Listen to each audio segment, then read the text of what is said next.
بسم الله الرحمن الرحيم. إلهي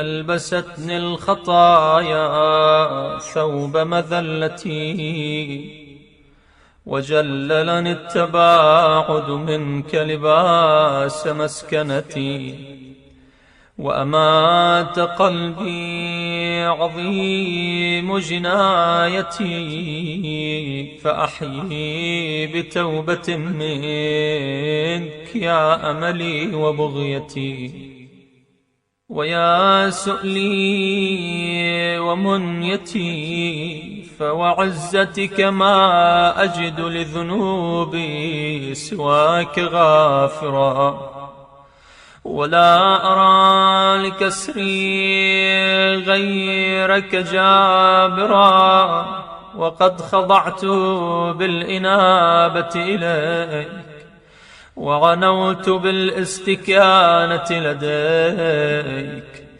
فإن طردتني من بابك فبمن ألوذ، وإن رددتني عن جنابك فبمن أعوذ. فوا أسفاه من خجلتي وافتضاحي، ووا لهفاه من سوء عملي واجتراحي. أسألك يا غافر الذنب الكبير، ويا جابر العظم الكسير، أن تهب لي موبقات الجرائر، وتستر علي فاضحات السرائر، ولا تخلني في مشهد القيامة من برد عفوك وغفرك، ولا تعرني من جميل صفحك وسترك.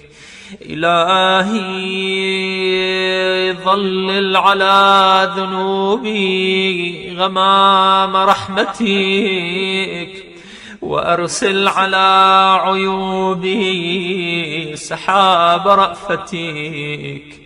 إلهي هل يرجع العبد الآبق إلا إلى مولاه، أم هل يجيره من سخطي أحد سواه؟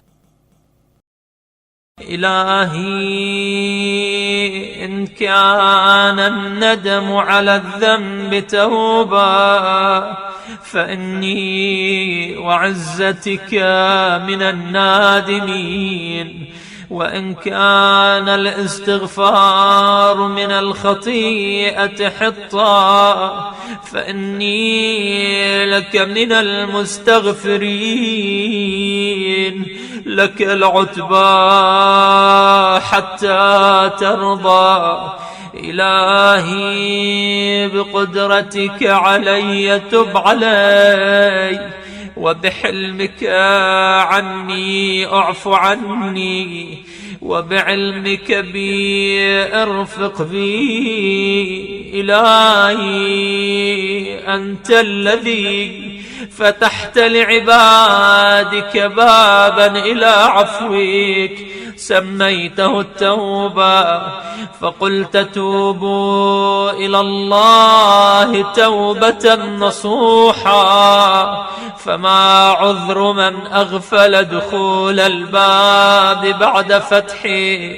إلهي إن كان قبح الذنب من عبدك فليحسن العفو من عندك.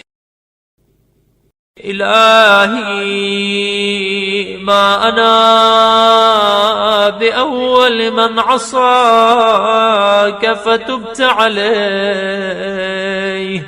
وتعرض لمعروفك فجدت عليه.